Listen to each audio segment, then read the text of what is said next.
us a bit about her organization Seeds for the Soul, as well as residential energy efficiency opportunities. Thank you so much to everybody who has returned to spend another evening with us, and hello to the new faces joining us. Julie, the floor is yours. Awesome. Well, thank you, everyone, for showing up.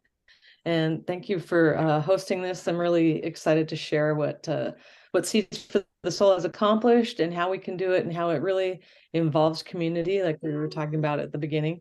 I started out as a teacher at Corrales High School, and in 1992, I shadowed just for a day our physics teacher, who happened to be the National Teacher of the Year for all teachers in the U.S., Pat Cannon, and he was shown a video by Dr. Barrett about exponential growth. So I had no clue about our need to become more sustainable until I saw that video. And it showed our culture surpassing the Earth's capacity to carry all of us humans as we continue to increase in population. And it was a stark wake-up call. It was amazing. And from then on, like I went a year and a half without my car. I thought I got to start conserving. And I realized that one person can't do it alone, but if we all work together, we can create some amazing things. So that's kind of the start. And if we've noticed recently, so I started teaching the course Sustainability and Society in 2006. And we were still under 400 parts per million CO2 or equivalent. And we were actually at 382, I believe. And I thought, oh my gosh, all this science is coming out, we're going to fix this. Fast forward 20 years or 16 years, I mean, and we've got mega fires, hurricanes, storms, flooding, and heat domes. And so something's got to happen, right? Well, some of the good news is coming. But anyway, it stressed me out. It stressed my students out. And we were creating group projects within the course of the class that would make a change, a positive change in an area they wanted to focus on. They would get in small groups and came up with some really fabulous projects. And what was important for us was to just remember the natural world, and that if we helped Mother Nature would help us. Like, the first step to fixing this is to stop breaking it. So what can we do to reduce our carbon footprints? And so we just have to help but getting off our carbon appetite or our high carbon diet. So a couple things that are really positive before we get deep into Seeds for the Soul. The drawdown kind of does this economic account for where we get our energy and what we use it on, and where our CO2 goes. And our carbon sinks are still working pretty well. That's the land sinks and the coastal ocean sinks. And then the places where our carbon comes from: electricity production, food and agriculture, industry, and transportation. Well, half of the carbon issue is being taken care of by our oceans and land sinks if we take care of those. And then if we can reduce our electricity and our transportation, we've done a big chunk of what needs to be done. So it's a pretty positive situation. Also, as people are tuning in and we're talking about care for creation, and we are in the middle of the 6th great mass extinction on our planet. And part of that comes from affluence. And if you look at this chart, the top 1% of income earners globally use 35 times their fair share. Your fair share is this 2.12 tons CO2. If every person on the planet, if that was their footprint for CO2 or equivalent, we'd be able to stay under the 1.5 degrees Celsius. But as you can see, if the top 1% income earners are using 35 times their fair share, and I have to look at the next slide because I'd forgotten. Let's see here. Oh yeah, and so that's only $109,000. That's the top 1%. It's not a huge amount of money. It's not our super rich, which they also use a lot more.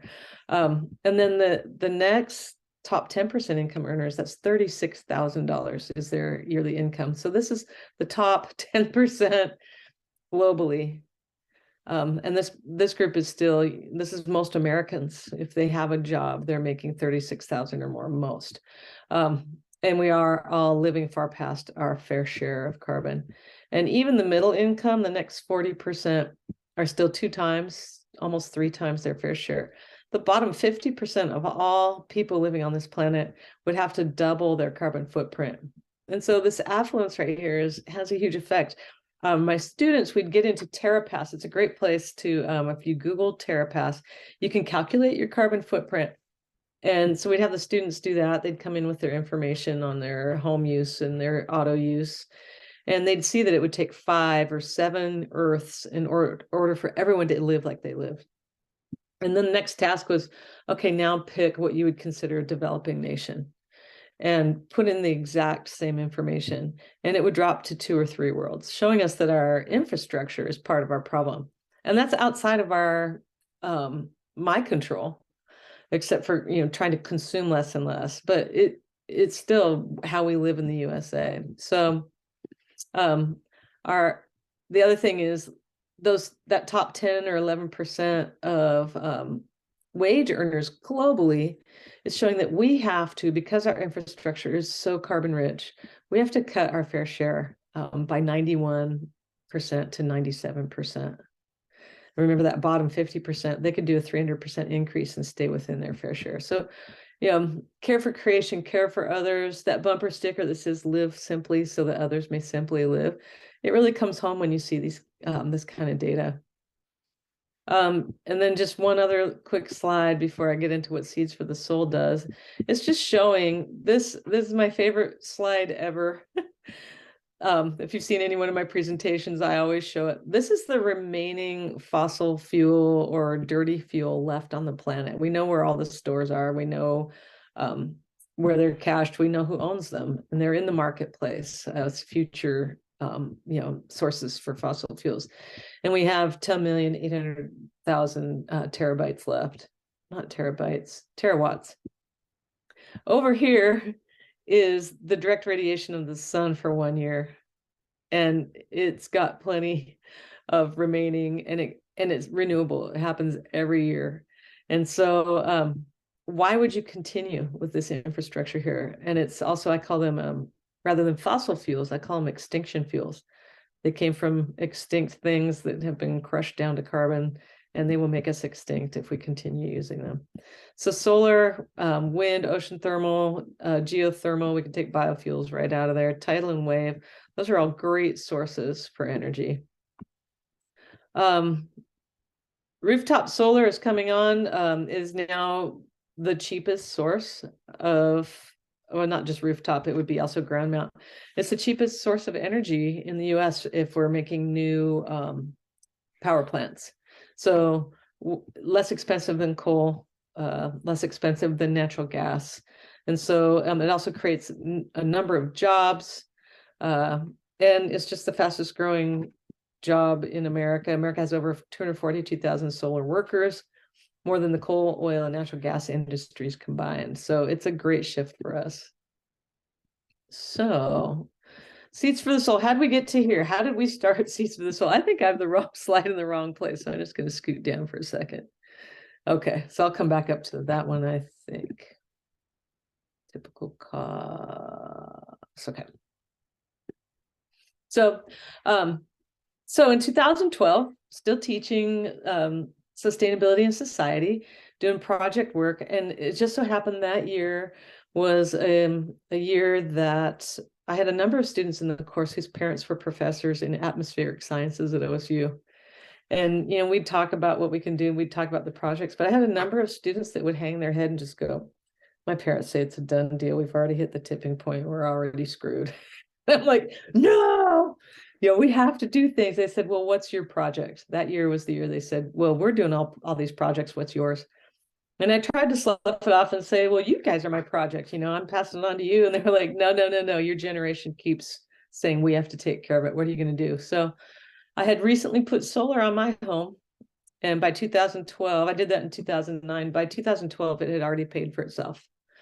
And that was with all the incentives applied, and then just, what I was able to source from the sun.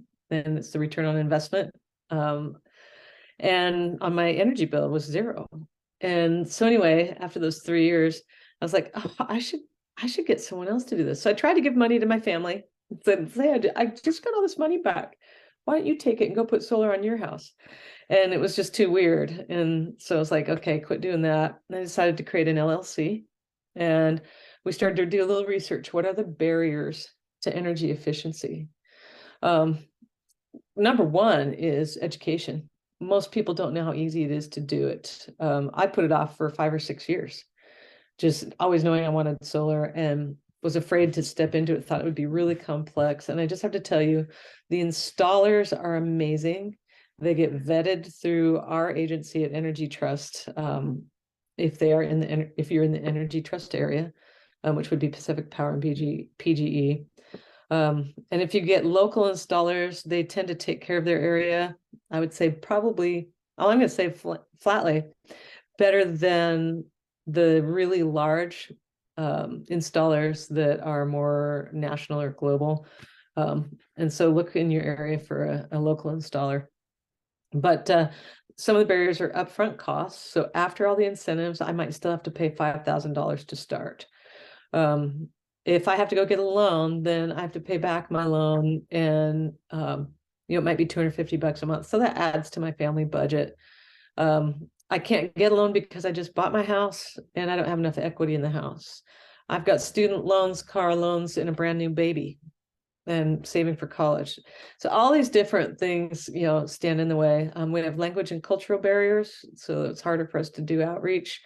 And so, all these things became barriers. And so we did a little study with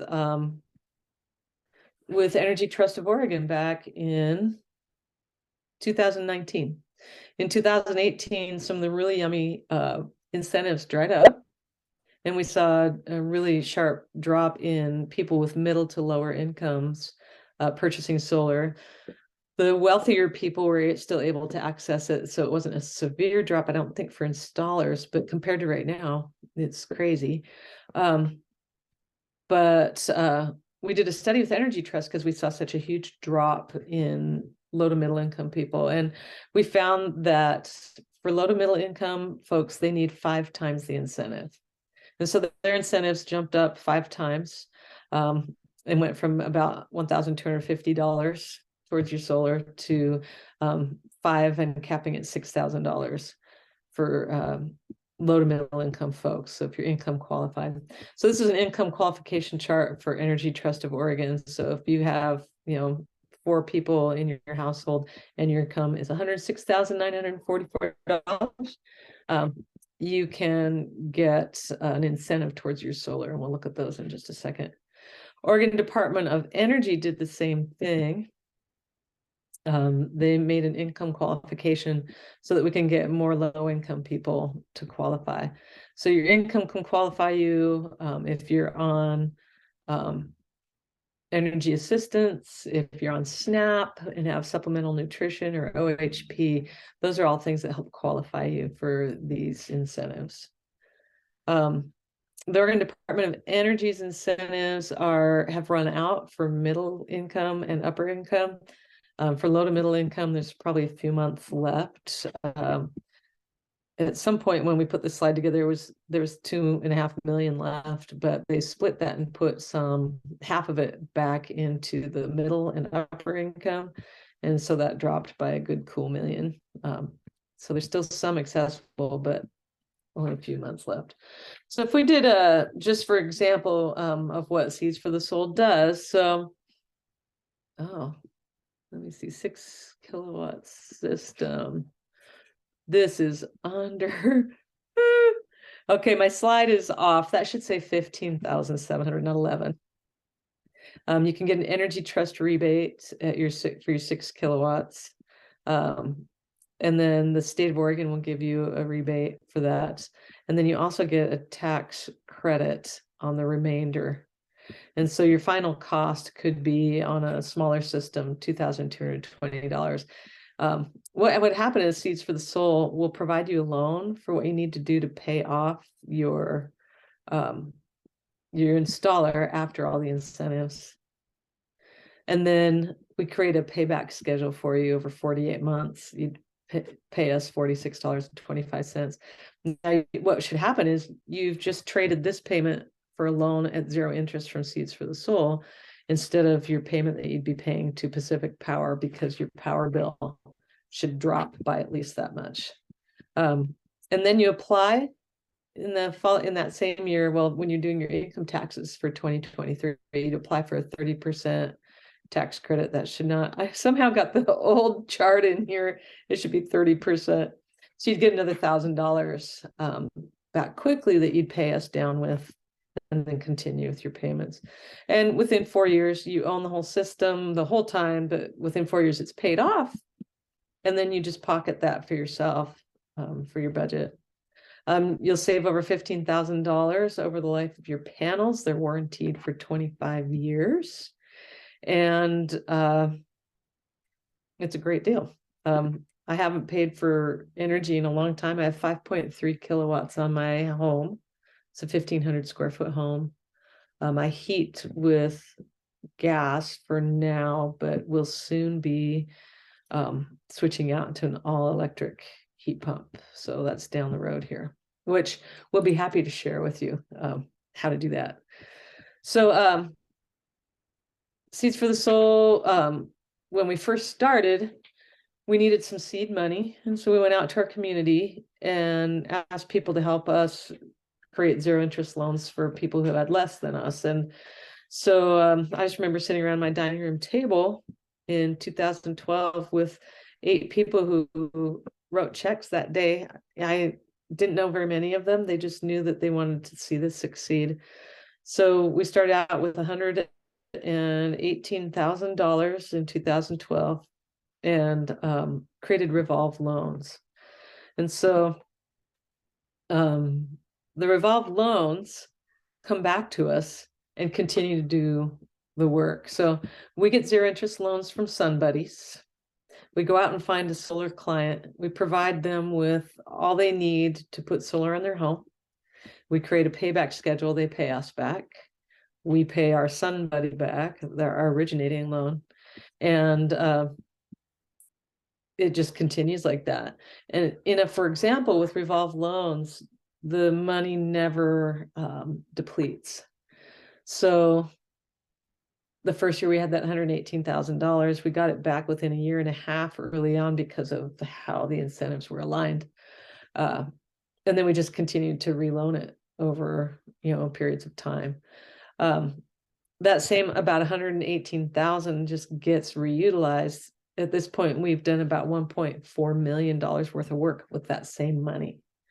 So it's a really cool way to escalate or amplify what you can do with the same funds over and over and over. Loans we have to pay back, so that always it doesn't revolve quite the same unless we have a long-term loan. Donations, however, come back and just keep recirculating over and over and over. So Mr. Spartan at Corvallis High School in 2016 provided us with a $20,000 loan, and that loan has done about $80,000 worth of work over time as it comes back to us. So those are some of the cool things about how Seeds for the Soul works. Donations really help us. We are now about 50% loans and 50% donation. Some of our donations in the last few years have come in as people have to take their required minimum disbursement from their 401ks, and it brings their tax burden down. If any of you out there want to do that, it helps us, and we will make sure it just keeps recirculating. Seeds for the Soul has been doing a lot of growing in the last 3 years or so. We took a really hard look with Energy Trust of Oregon and the Sustainability Coalition, and they helped us do a diversity, equity, and inclusion audit. And we realized that we've been talking for years and years about having translators on staff, and we finally really committed. And we have now our first employee who can translate. He's a native Spanish speaking. We are doing outreach with an incredible grant that we just realized from the Unitarian Universalist Fellowship to make these communication paths with underrepresented communities a highway instead of a rough path. So we're really working on that, and shifting most of our materials and our website to Spanish at this point. We'll see if we need to do any other languages as we go. And just so you guys know, Energy Trust of Oregon is just amazing in how it happened. We voted for it back in, I want to say 2002 or 2004. The public utilities had a monopoly, and there was no reason for them to do conservation, because the more they sell, the better they do. So every single one of our bills has a surcharge. And what happens is the lower income households tend to have the least capacity to make energy efficiency upgrades or home maintenance, and they were not accessing the incentives for energy efficiencies. And so Energy Trust also did a huge look at how they operate, and have made an incredible commitment to reach out to underrepresented and lower income communities, because they tend to pay the highest surcharge. Their home might need $200 a month during the winter to heat. And so they're paying way more than those of us with bigger homes, and capacity to use energy efficiency. So it's a neat commitment, and we're traveling the same path with Energy Trust. Another cool thing about residential solar is a recent Zillow study said that it adds 4.1% to the value of your home. So I wish Corvallis had the home energy score, and I hope we continue to try to get that in our city ordinances. But understanding the value of energy efficiencies and what it does for the next buyer of your home is fantastic. I also know people who put solar on their home and did huge energy efficiency upgrades, and then intentionally moved to do it on another home and do it on another home. And they're just like, we're forcing whoever comes in next to live in an energy efficient home. With the Inflation Reduction Act, every household should be able to do this now, at any income level, because of the really incredible rebates that are coming. And we'll be talking about that on Friday, so tune back in. I keep learning more and more and more about the Inflation Reduction Act, and as well as our heat pump deployment. It's a grant, actually, that the Oregon Department of Energy did, that renters, landlords, apartment dwellers, manufactured homes can get essentially free ductless heat pumps to heat and cool their home, which is so important. Over the 25-year lifespan of what we've installed so far, we have mitigated 10,000, over 10,000 tons. We're probably closer to 12,000 tons of CO2, and equivalent to planting more forests or not driving a certain number of cars. But I also think we're over 550 kW installed, and just continue to keep doing that great work. I'm going to continue forward, because I already talked about unencumbered funds. A few years back, we launched an offset program, and a few organizations chose to offset their carbon footprint with us. And we can calculate exactly how much carbon that you can mitigate over time by donating to Seeds for the Soul. So this is probably the close of December, and we're just starting up again with starting to sign homes up for what we provide. So a couple of accomplishments: we've received the Good Steward of the Planet Award, and Energy Trust of Oregon is aligned. We're aligned with them, and they're providing us with grants each year to run our office and do all the managerial and operations, and which is a lovely partnership with them. It's helped us out a lot. So it allows us to do way more education. I can say that with all the education and outreach we do, I know at the beginning we would, for every one low income household that we would actually provide a loan for, we would increase 2 or 3 times people that would just go, oh, I got it. I can go do this myself. I got it. I don't need your help. We're on to doing it on our own. So we're helping boost the industry. And things are changing. The planet's changed and people are feeling it. I know some installers that have gone from 40 calls a month to, 400 calls a month, and they just can't keep up. So I think, when you talk about that cresting wave, and once you get 15% of the population bought into something new, you've started a cresting tipping point in how society runs. So we are looking for Sun Buddies. It's the first time we've had a call for Sun Buddies. That's someone in the community that wants to provide us with a zero interest loan. It's probably more of a 60-month term now, and that's just because the incentives. We work with exclusively low to middle income households these days. When we started, we didn't. And these low to middle income households, the incentives are aligned now that it takes them longer to do their payback, which is fine. So instead of 48 months, it would be a 60-month loan. We would pay back each year the portion that we get back from our clients. And so, if you gave us a $1,000 loan, we'd be giving you 175 back over 4 or 5 years. So anyway, you'd get it back. If you want to make a donation, that really helps us out, or talk to us about trying to offset your carbon footprint, you can contact us at Seeds for the Soul. And then another thing we're part of, just really quickly, the city of Corvallis has this incredible organization called the Corvallis Sustainability Coalition, and they are launching a Shift Together campaign that utilizes the Inflation Reduction Act and as a motivator. And our goal is for every household in the city to do at least one energy efficiency upgrade and utilize the Inflation Recovery Act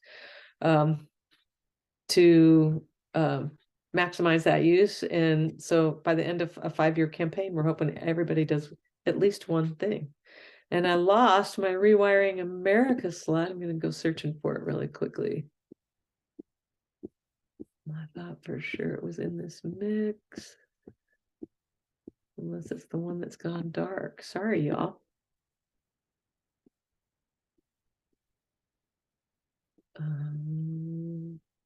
Oh, you know what? It went down here. Nope. Well, I won't bring it up. I'll just make sure I do that on Friday night. Friday night's webinar. But we're going to talk about how the Inflation Recovery Act can provide $1,400 in savings per year per household in the US. You can access, I think, up to $32,500 in rebates and tax credits. And it can help you do things like buy an induction stove and get off of gas, $8,000 towards energy efficient all electric furnace. Energy Trust of Oregon represents Pacific Power and Northwest Natural Gas, and so they don't compete in their incentives. So switching from gas to electric, you don't get very good incentives, but the Inflation Reduction Act doesn't care. And so it will provide you with incentives. It'll help you with windows, insulation, heat pump water heaters, changing your electrical panel, buying an EV. So we're going to go over that on Friday because it's pretty exciting. So I guess we're open for questions, if there's any questions in the chat. And let me see if I can escape. Christy, how do I get back? Oh, there we go. Stop share. All right. Yeah, exactly. Yeah. So we had one question in the chat that I've given a response to, but maybe you can elaborate a bit. Yeah. The sole focus purely on residential, helping minority-owned businesses establish commercial solar might be good also. Melissa, thank you. That is a great idea. And that actually just runs through, we specialize in residential, and the commercial is, great outreach would be Oregon Clean Power Co-op, as well as Jeanette Hardison, who does Saving Green. And so if we're helping minority-owned businesses, she has a lot of content, not quite the funding, but she can help access incentives as well. So I'd contact her. She's with the Sustainability Coalition as well. And you can find her on their website under Saving Green. I'd go there for sure. And it is similar to the Kiva loan and microloans. And what's amazing is it hasn't lost its effect. It's, in fact, it keeps getting amplified. And in fact, there's a $27 billion EPA block grant that is designed to do revolve loans in most especially underrepresented communities across the US. And that's inside the Inflation Reduction Act. And so its intent is to do what we're doing, provide microloans and do a pay as you save sort of format for paying back. So I'm excited to see that. Any other questions?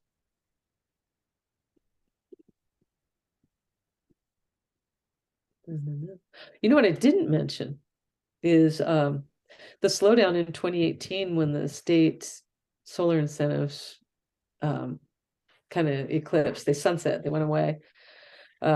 We were only able to do one client that year because the incentives just weren't strong enough. So what we did to stabilize ourselves is there were great incentives for a heat pump water heater. A heat pump water heater, by installing one of those in your home, if you have a family of 4, it's equivalent to almost putting 3 kilowatts of solar on your roof in energy savings. And so that was to, you know, it's like Seeds for the Soul was going to either sunset itself or shift to heat pump water heaters. And in that process, we also learned that there's great incentives for ductless heat pumps. There's great incentives for insulation. And that's how we kind of established our relationship with the Energy Trust. They have great incentives on those things. The state has medium incentives on those things, and so does the federal government. And so when you aggregate all that, you can help a lot of people do efficiencies on their homes. And I guess another thing that helps us is if you sign up for a home energy assessment on our website, we come out and do a really quick assessment of your home, but then we also help you prioritize what should you be doing first while you're utilizing these Inflation Reduction Act benefits and incentives, as well as the state incentives. How do you compile them all and make them do the best work for you? So we've had enough experience now that we can help a little bit in that direction. We're not installers. We're really educators, communicators, funders, guides for you to help you on your energy efficiency journey. How's a heat pump water heater different from a regular water heater? Yeah, I just put one in my home a few years back because I needed to see how it worked. It's just like a regular water heater, an electric water heater. And on the top, it's just a little bit taller. So it's got 12 to 18 inches. On the top is almost like a air conditioning unit that you would have sitting out your window. It uses ambient air and a coolant to do a heat exchange inside your tank. And so it heats the water through that heat exchanger, and it works great. It's a little bit, it has a fan. So mine's in the garage. It's just a little bit noisy in its recovery. But other than that, it works better than the water heater I had previously, and it's 67% more efficient. And so I saw my energy bill drop about $20 a month by putting that in. They're pretty standard now. Some installers say they don't like them, and it's just because they're not used to them. They work the same. In fact, they have a computer, and you can remotely, while you're traveling, turn your water heater down. It's going to be gone 2 weeks. And then on your way home, turn it back on, and it'll bring your water back up to heat as you're, on your way home. There's some neat features. If we have a lot of visitors and a lot of people are showering, we can hit a different mode and it'll recover faster. It'll use more energy. But if you have more people in the home, it's a neat little way to go. Someone asking our circumference. Maintenance. Okay. I just pitched a question on there. I could ask it myself, or Christy could read it. Go for it. Yeah, so I can't remember hearing from any of your presentations before, if you've covered this or not, but curious what has been your kind of menu of approaches to outreach to get new clients, and is any of that changing now that you've become bilingual and are trying to reach a different population?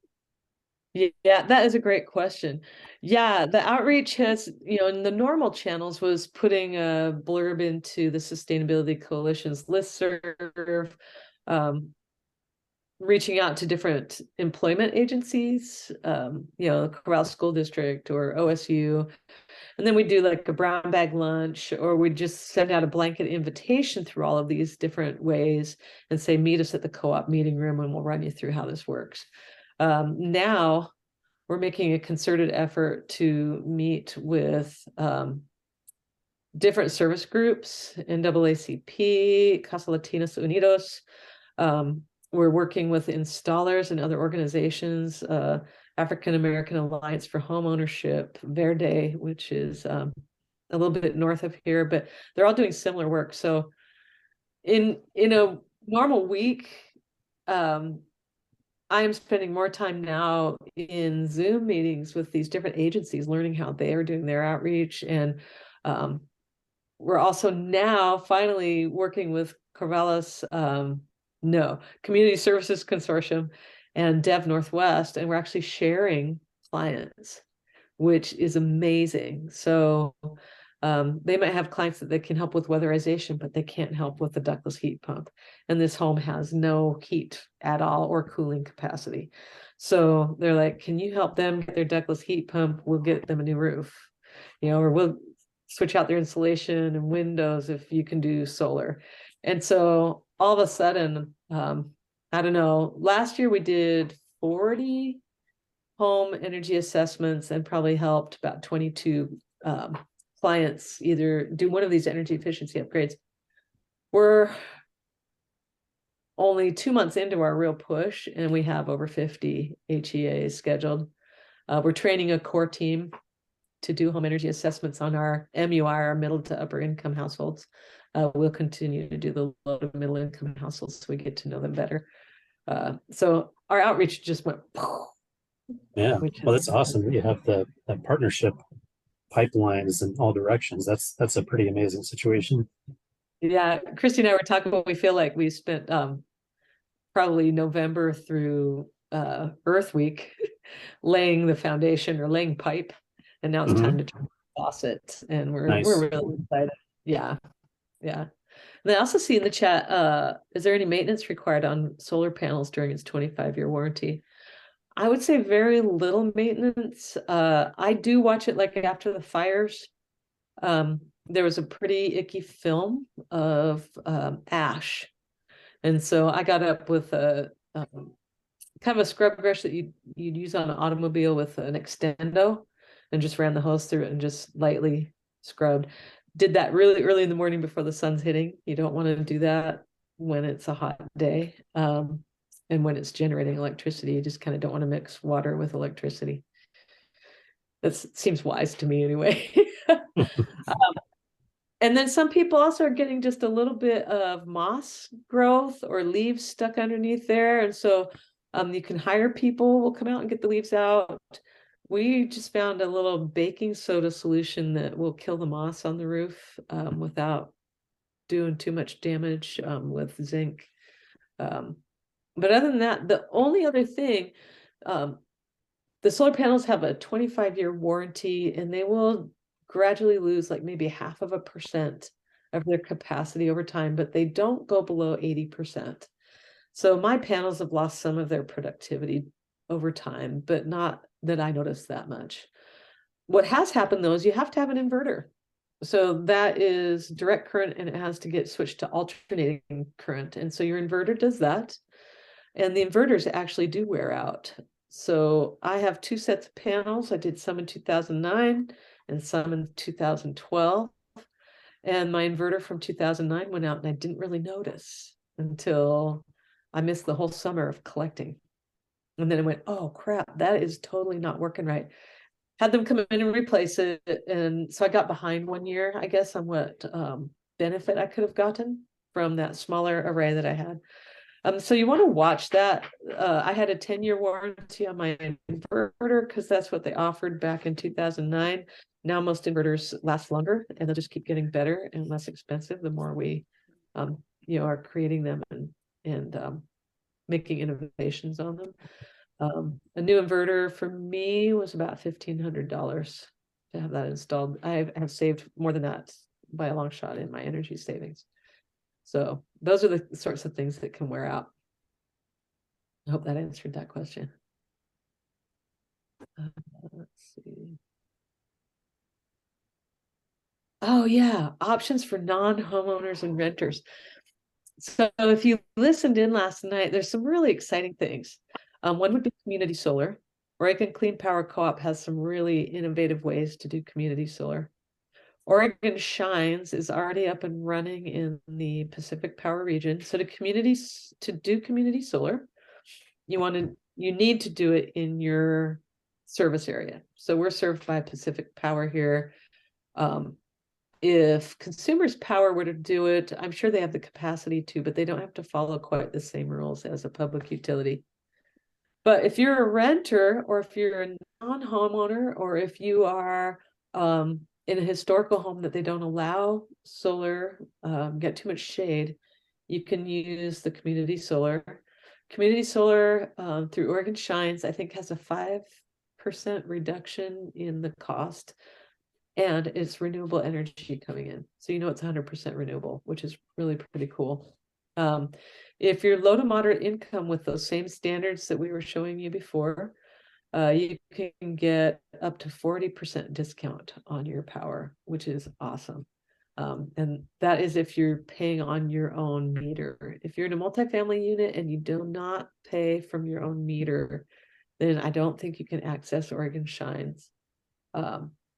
As Oregon Clean Power Co-op comes online with their style of investor community solar, how that works is, instead of putting solar on your roof, you'd be aggregating with a whole bunch of other people that want to put solar, to purchase solar, into a big group with Dan Norzik through Oregon Clean Power Co-op.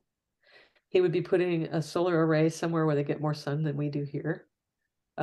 It's less expensive because it's just economy of scale on a ground mount system. And then you would get, like, say you want to buy 30 panels, which would be almost 8 kilowatts, right around in there. And that'll run your home. So you put the down payment for those 30 panels, and 8 kilowatts would make about 9,600 kilowatt hours a year. Whatever it generates would come off your bill in value, in dollar value. So it reduce the cost of your energy. When you put it on your roof, you get credited the actual kilowatts, and it has nothing to do with the dollars and cents anymore. It's just you aren't paying for that kilowatt because that kilowatt's running your home. So it's slightly different billing than this. But really way less expensive once it gets going. And I know Dan talked last night about trying to have one in production within about 18 months to 2 years. So keep your eyes out for that. Other non-homeowner and renter options I'll be covering Friday with the IRA. They're just amazing what's coming on, and I'm just blown away at what can happen with landlords, renters, and non-homeowners. So we'll see on that. Hopefully, Larry, that answered your question. Oh, Melissa, great question about the heat pump water heaters. They're not that less efficient in the winter. That I'm not sure what the mechanism is for the coolant, that liquid transfer of heat energy. I wish Nancy was on the call because she knows all that. But in a colder garage, it still worked great. And also it'll cool your garage in the summertime. So yeah. Any other questions? And I'm just going to do a shout out for insulation. That's probably the biggest bang for your buck, and it's got some incredible incentives right now through Energy Trust of Oregon for low to middle income households. And it's even got a nice incentive for middle and upper income households. My sister, I talked her into putting some in her ceiling, and she called me about 2 months ago and went, I can't thank you enough. I'm saving $100 a month on my heating bill. I said, wow, in a couple of years I'll be paid off. And she said, no, because I think it's going to save me $100 a month on my cooling bill too. So she's like, it'll pay for itself in a year. So the insulation, ductless heat pumps, heat pump water heaters, they're kind of the low hanging fruit, and the incentives are so good. If you had a brand new water heater, just traditional electric water heater, and you switched it out to a heat pump water heater, it would pay for itself within 2.5 years because of what you would not be spending on electricity. So that's another one that we really like to share with people. Aha, Melissa, I see that. We'll just call you up. Just go to our website and we'll show you how to access that right away. Christy Irvin runs the entire heat pump water heater program, and she'll get you hooked up. So yeah. And Melissa, if I remember correctly, you are up in McMinnville. I definitely think we can still help give you some direction and some connections in your area. Oh, right. Yeah. Well, and that's another service we provide is we work really closely with installers, trade allies in all of these. Oh, good, you are in Corvallis. And so we've vetted these people. Of course, the Energy Trust has already vetted them, but in order to work with the Energy Trust, they have to comply with some things with Energy Trust rules. And so they're 5-star.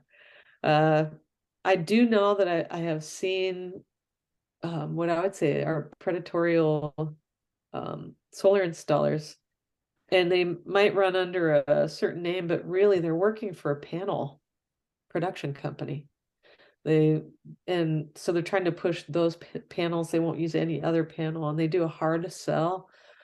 If anybody comes to your door selling solar and they tell you, you have to sign within 3 days, walk away and contact us or contact any of your local installers and wait.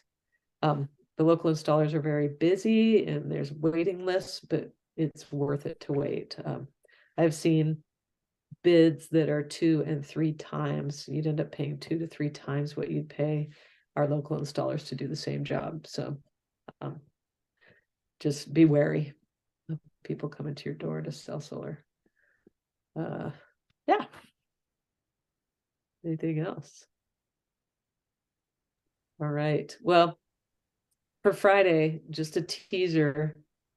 The Energy Innovations, a small nonprofit, has stated that the Inflation Reduction Act could go down in history as the turning point for saving the planet. And so we'll unfold some of that stuff on Friday and share how some other faith communities have weighed in and are helping us with our mission. So hopefully you'll join us then. Fantastic. Thank you so much, Julie. That was very informative, and I appreciate the discussion that we got to have at the end here. Thank you. As Julie mentioned, we have a presentation Friday. We will also have the Corvallis Carbon Offset Fund presenting tomorrow evening to talk a little bit about that fund here in Corvallis and how a similar program could be replicated in other cities.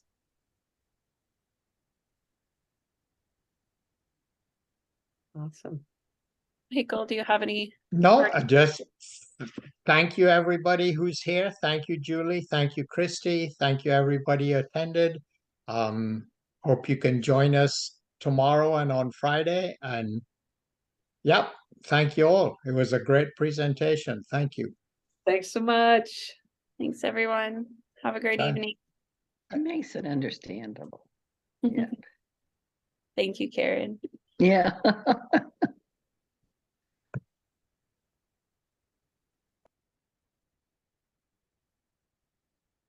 Well, cool beans. I will. And anything to share, or are you ready for me to shut it down? Think you're good to go. Thank you. Cheers. Bye.